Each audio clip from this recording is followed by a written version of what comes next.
Welcome, everybody. We will take as many questions as we have time for. I am Gail Suitor. I channel the council, and my facilitator is Melissa Sleath. Melissa, you want to? Hi, Yeah. everybody. She is in charge of making sure the meeting runs while I'm channeling. And we're happy that you're all here today. So excited. We set an alarm just because neither one of us are really great at keeping track of the time when we're doing this. So we use that to bring us out and give us a few minutes to wrap up. All right, so I am just going to call in the council, and today we're talking about what we need to know for 2026 and be sort of aware of and see what they have to say. I did some automatic writing with them today for me, and then Melissa talked to them right before the meeting, and I would say they're feeling a little saucy today. But anyway, maybe they'll calm down before. Very I think heartfelt, it's just though. Melissa and I that they like to give a hard time to. But anyway, here we go. All right, and Melissa, you've got everything? I do. Okay. I'll see you after this. We are here. Hi. Thank you for joining us today. I'm going to start with the first few questions here. Many of us do not take the time to celebrate or recognize our accomplishments as a change maker. Would you please lead us in an opening meditation about gratitude for our achievements in 2025, please? Yes, this would be an honor. If each of you could put your feet on the ground, your hands in your lap, if possible. Close your eyes or look at something fixed. And we will start with the breath as usual. Breathing in through your nose. Hold and then out through your mouth.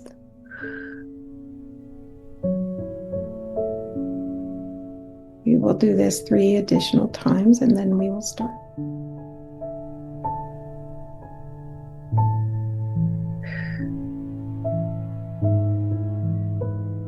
We are honored you have all come today to honor the change makers that you are. We hope that as you look back on the past year, knowing that we have a few more weeks to accomplish more things within this time frame,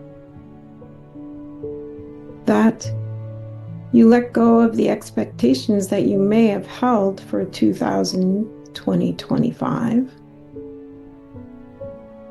and look at where you have been and where you have come. For many times, your journey unfolds in unexpected ways, but yet more powerful ways. So even if you had expectations of what success would look like for 2025, when you call on your guides, many times they can create something that is even better than what you expected, or more powerful for you and your growth than what you were attached to. So breathe in and breathe out the expectations you had of what success would look like. Now review the year. Where was your greatest growth?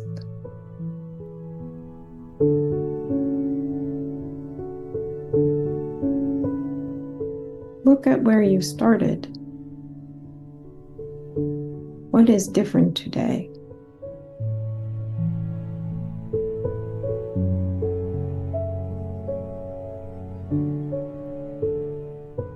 Oftentimes, growth can feel uncomfortable or difficult as you are learning new things.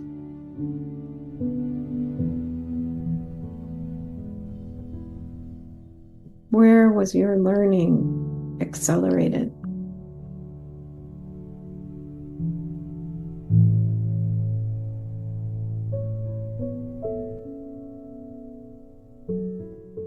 How can you be grateful for these new tools that you have to create change with and help others and support them in unity?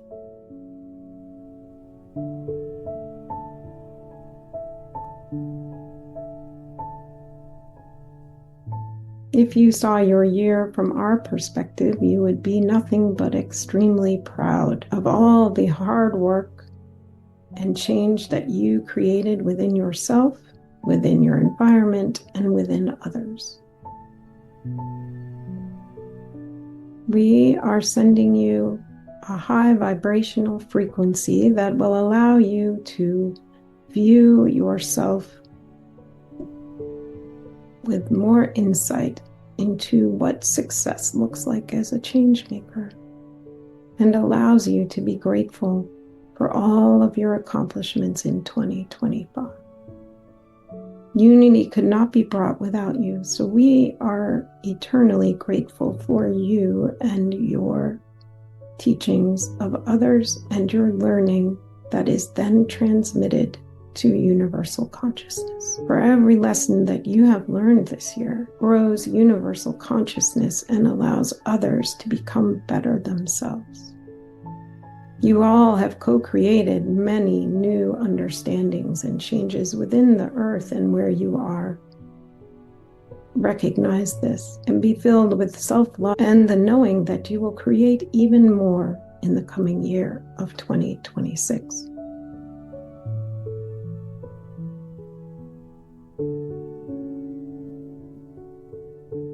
We will breathe 3 times and then we will be back.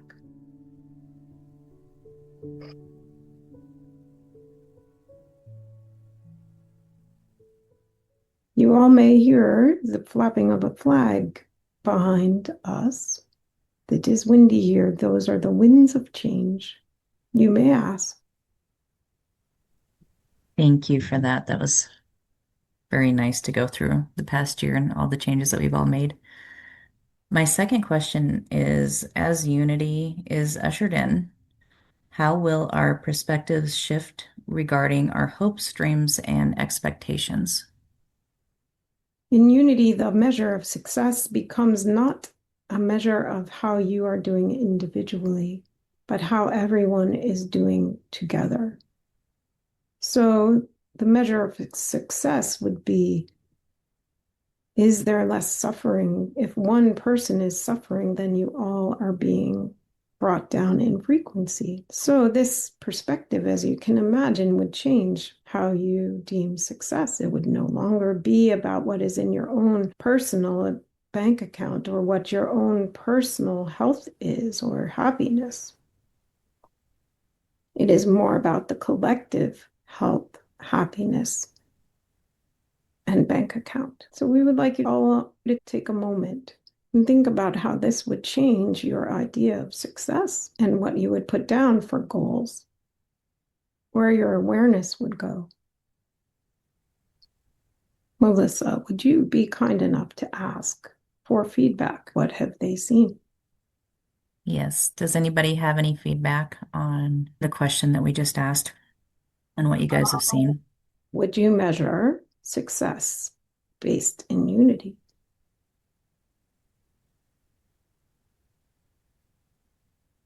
Brian, would you like to answer that question for yourself?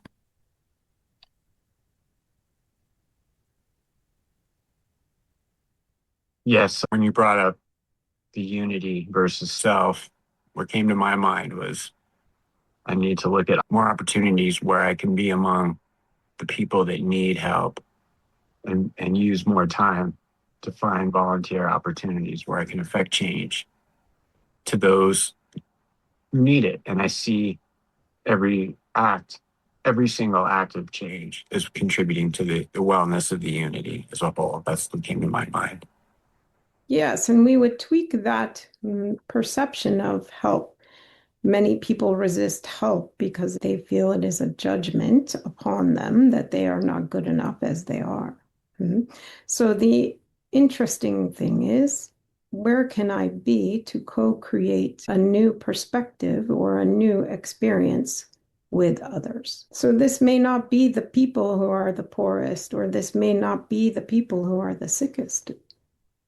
But yet each time you help co-create people's understanding in how working together can make it better for everyone, uplifts the entire earth.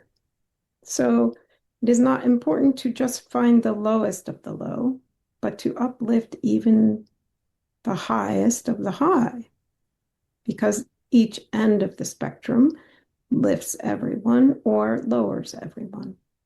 So maybe people with access, or the fortunate ones currently, can co-create together that would help others who do not have the access to less suffering.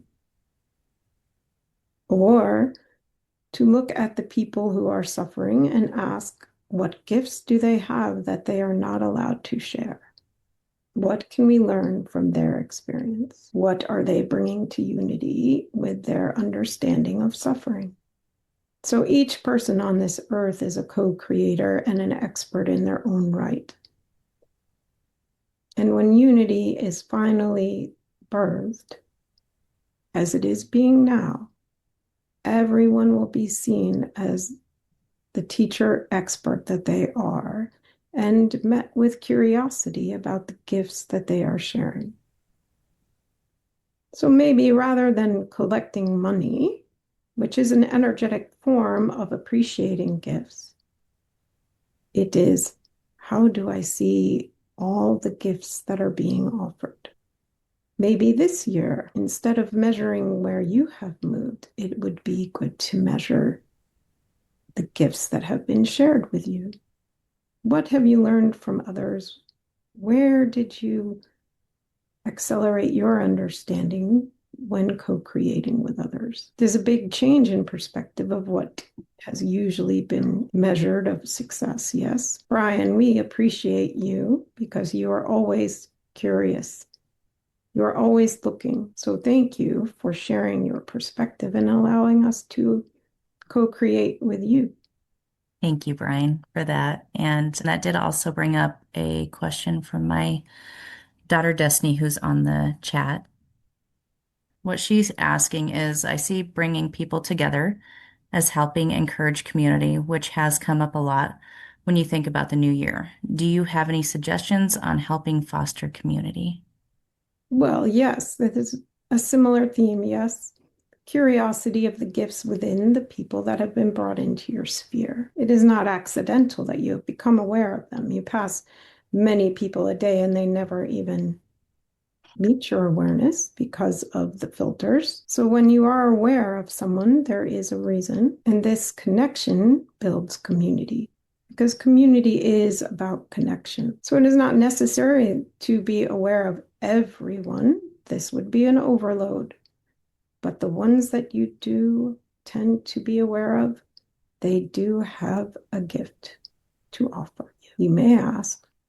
Yeah, I wanted to offer my feedback as well on what you said about the group, like as the group rises. And what came up for me was allowing myself to be more visible, sharing my message rather than hiding behind the screen, using my voice more, speaking more, because we have so many more opportunities to speak about what we're believing in and what's coming up for us, or even just creating a dialogue of some sort. I feel like as we offer, or as if I offer more perspective on certain things and being more visible, that allows more of the collective consciousness to rise and create that positive shift that we're looking to create. Yes, this is true. Do not be stingy with your gift. The more you give your gift, the more people benefit. Nobody else on earth has that gift that you can give. So this is true. Do not hide your gift when people see you. And do not be afraid to be seen, because your gift combined with their gift creates the new level of consciousness. It is the spiral of the two of you, like the DNA strand, that then bridges together to create the new level of understanding and brings up the frequency of everyone. And I sometimes think people get confused as far as like, oh, we got to save the masses. But I feel like if it's just one, little one, little one, little one, like there's that shift that can happen, this pendulum from the taking people out of the fear matrix and into the abundant spiritual matrix. Yes, this is true. It is interesting that next month's topic is on current affairs and how they help build unity. So even if you see great suffering, this may not be something to fix. This may be their gift to you to bring the understanding of how focusing on differences and dichotomies causes suffering.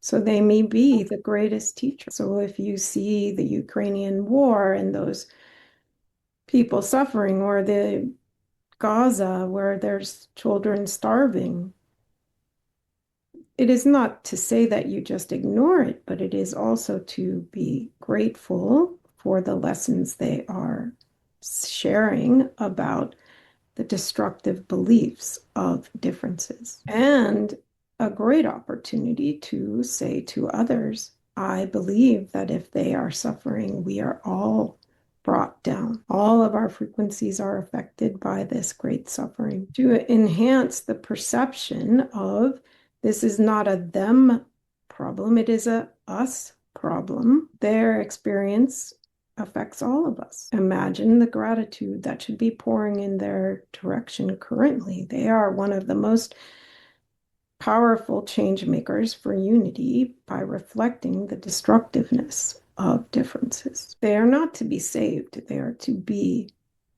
honored. Their soul contracted to do this. They are a great teacher. They have done it before, but they are to be learned from, and they are to be understood. They are us. They are not different. That is the message they are sending. If you are starving the other side, you are also starving yourself. If you are hunting the other side, then you are also hunting yourself. This can make each of us rethink before we send a malicious gesture towards another person who may have been perceived to offend. And it seems like if when we stay in fear or worry for what's happening there, we can lower our vibration even more because we're staying in fear rather than shifting that view as gratitude for what they're showing us. Is that what you're saying? Yes, exactly. Imagine the love that would flow their way if everyone was grateful for their teachings versus the pity, so everybody is miserable with them. This is not their purpose. So, yes, but the hard thing about it is that the news or the media sources do not approach it this way. They approach it to increase fear. But imagine if you watched it with no commentary. Really, and just sent love to both sides. Yes, for if you only love the victim and you ignore the perpetrator, then you are ignoring the victim within the perpetrator. You must love both sides because they are you and you are them. They are reacting to trauma through learning about differences. But if you clear your trauma, then you do not react. So a change maker needs to be a warrior and a healer. This is said in the book. Every change maker has a warrior that will walk towards injustice and fear.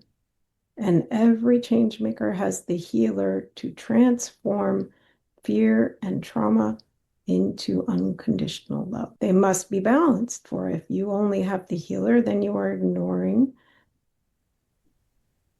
the warrior, and the warrior needs to go to witness both sides suffering. If you only have the warrior, then you are creating more victims. So the healing is always on both sides because we're not healing them from their trauma that was created by the belief in differences. We are healing them from believing in differences. So we are trying to create the understanding that we are all one energy. COVID showed this. Yes, it traveled around the world no matter how we were separated. We are one organism. There is no difference. Every single thing, every moment, every atom is from the same energy. And once we understand that, that is when you start creating with physics and reorganizing the energy without believing in taking it from the earth. But this is advanced, right? So we must first start with the understanding that it is all one energy in different forms. You may ask. It seems like then that when you mention the wars, it's kind of more of an overall macro view, but when we hone it into a micro version of what's going on within our own lives as an individual wanting to heal, but that has been victimized, that there's also the victim within that perpetrator, that if we can send love or gratitude for the victim of within the perpetrator, we could heal within us, but also heal them. We will utilize an example of a friend that had contacted Gail for healing who was terminally ill. Now, when healing occurs, as Bethann knows, she is a healer, it is not just an energetic healing, it also comes with a message of what needs to be learned to move through that energetic block. So we delivered the message to this friend of Gail's. She is gone now, so we are not betraying her privacy, and she has given us permission. We want to be clear about that so nobody feels uncomfortable.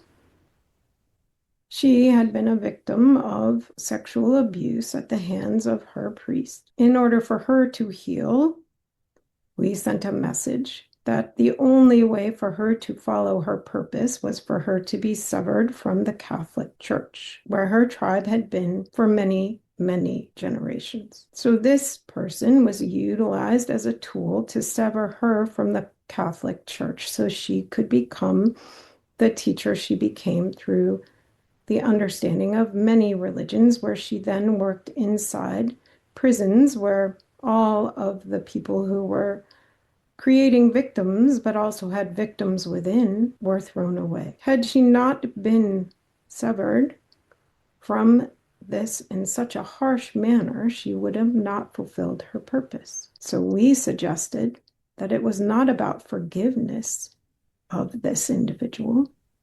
It was about gratitude for the individual creating the circumstance for her to be free to follow her purpose. But yet this is a very agitating message when people view this child as the victim. But the priest also had been a victim of the child abuse. Gail did not want to deliver that message to her friend because she could not see a way to be grateful for his actions. She did, though. But yes, this is probably the most difficult thing to imagine for your culture. The most protected individuals being victimized in the worst way. But yet, if she had never walked into her purpose, those individuals that had been thrown away by the society would have never been taught. So maybe it is more about expanding your understanding of the journey, and that suffering does create teaching. So maybe even in unity, there may be tough journeys, but you may say a very tough lesson or suffering.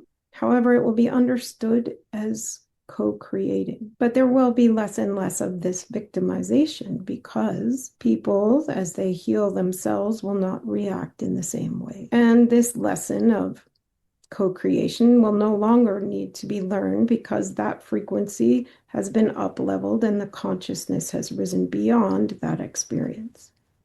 But in order to do that, you need to be understanding that there is a victim on both sides, that both need to be unconditionally loved. I've had an experience like that as well, somewhat similar.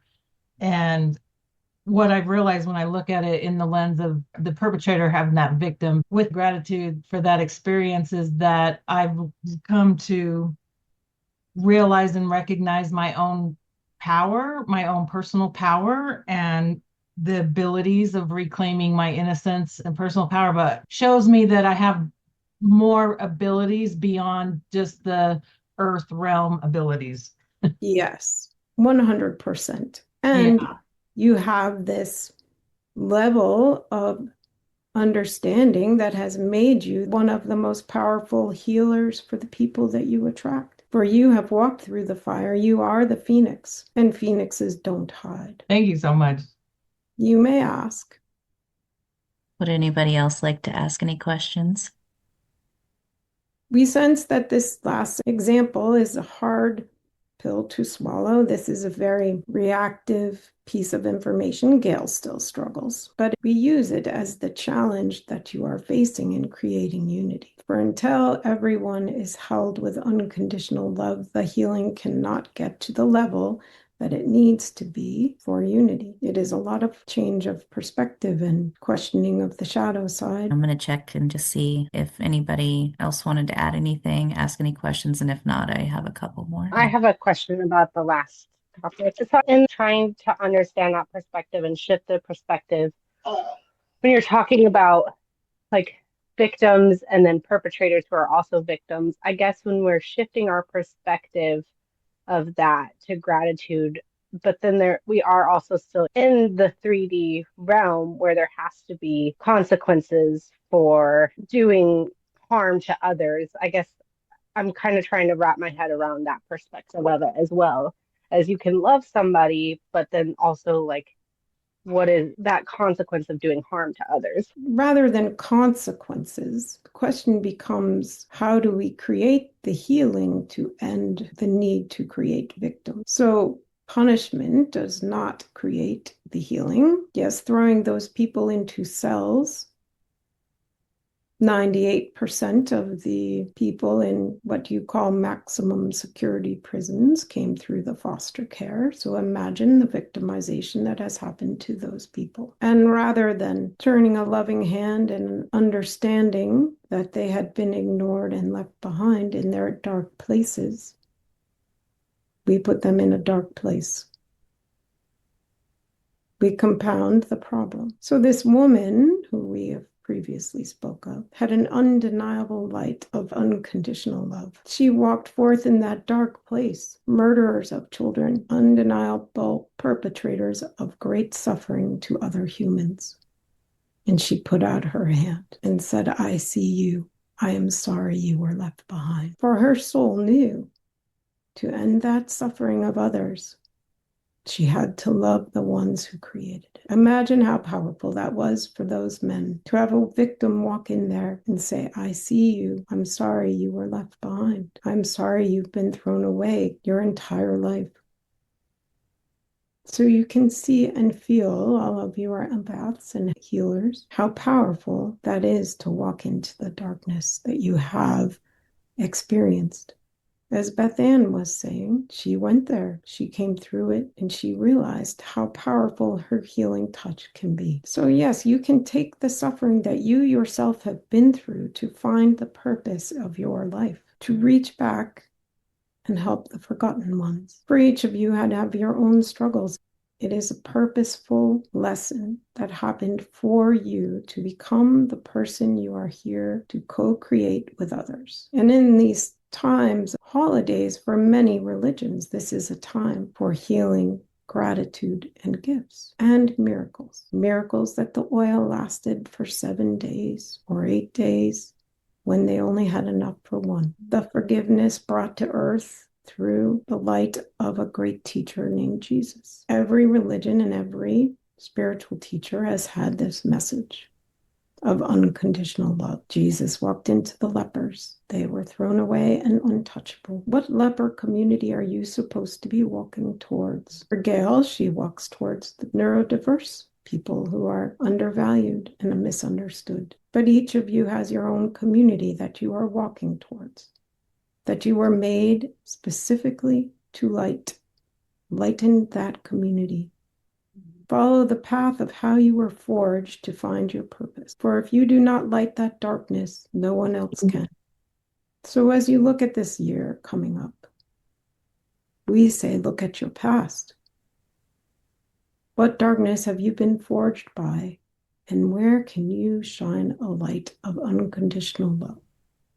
What are you afraid of?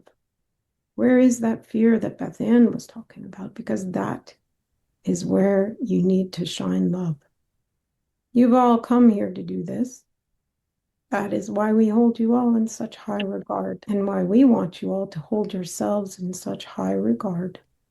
And Council, may I jump in real quick? I know that Brian had a question that he really wanted to ask also, if we can. Yes, of course. Thanks, Council. And before I just want to quickly say everything you just shared kind of answers a lot of the question. And I'm not surprised because you're saying that we're all one organism working together. So it would make sense that we all would be touched by everything you share together. But my personal question was, I've been talking to a lot of people lately, and I've heard that each of our incarnations is about having another opportunity to clear out our karma from our past lives. Do you agree with that as being the purpose of each incarnation?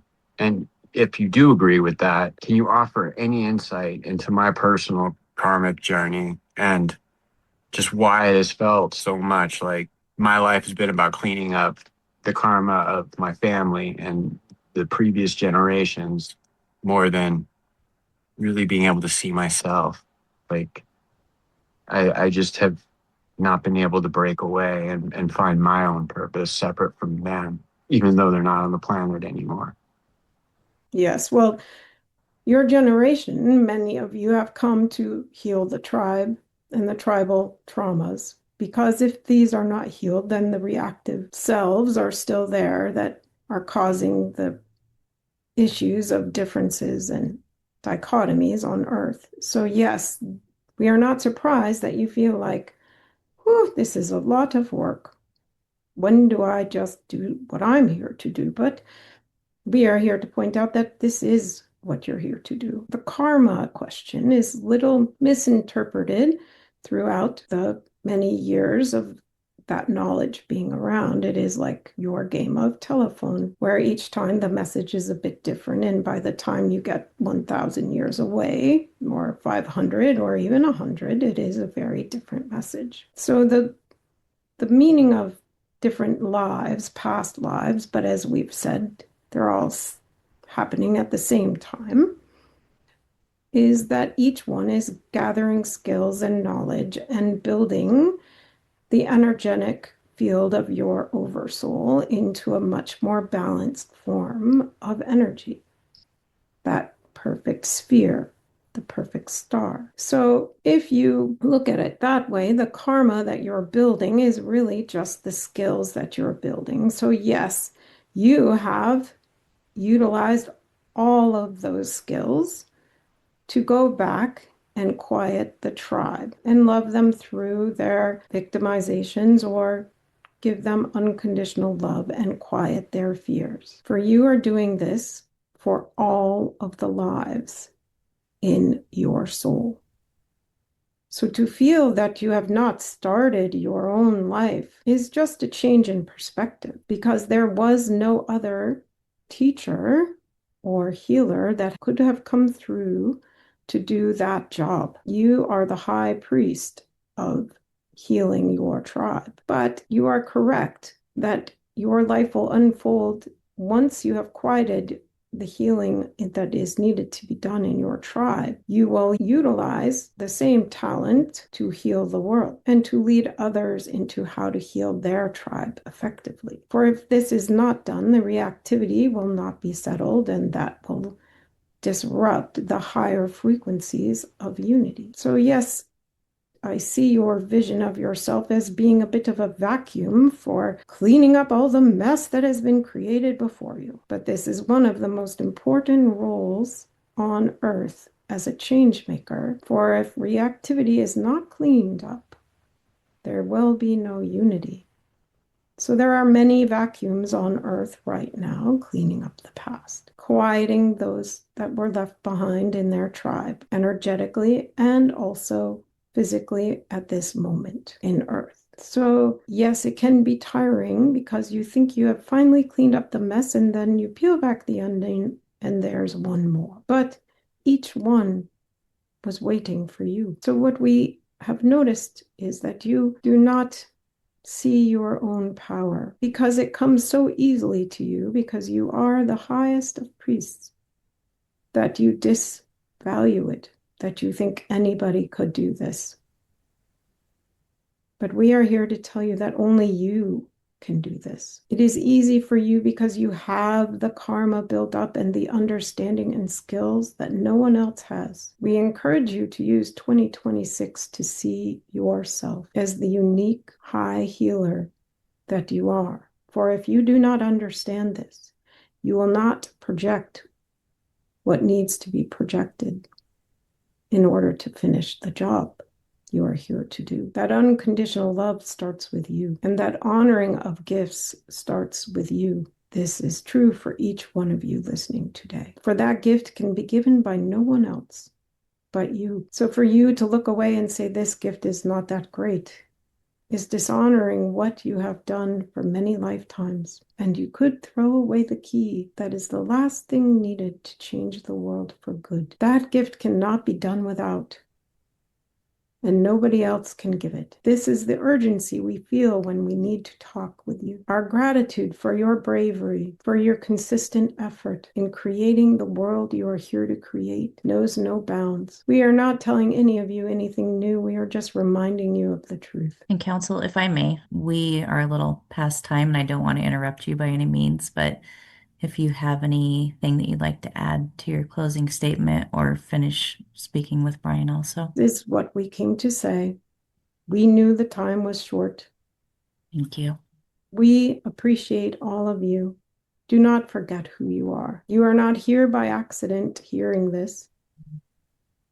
Each one of you is a Brian, is a Bethann, is a Gail, is a Melissa, is a Shannon. All of you came with your individual gifts, and they are as powerful and as important as everybody else's. You are the piece of the puzzle that cannot be lost. So do the work you need to do to understand how valuable you are and how important it is that you walk this earth with the presence you were given to change. We love and honor all of you. And remember, in this season of giving, the best gift you can give is your authentic self, unbridled by limiting beliefs or old tapes.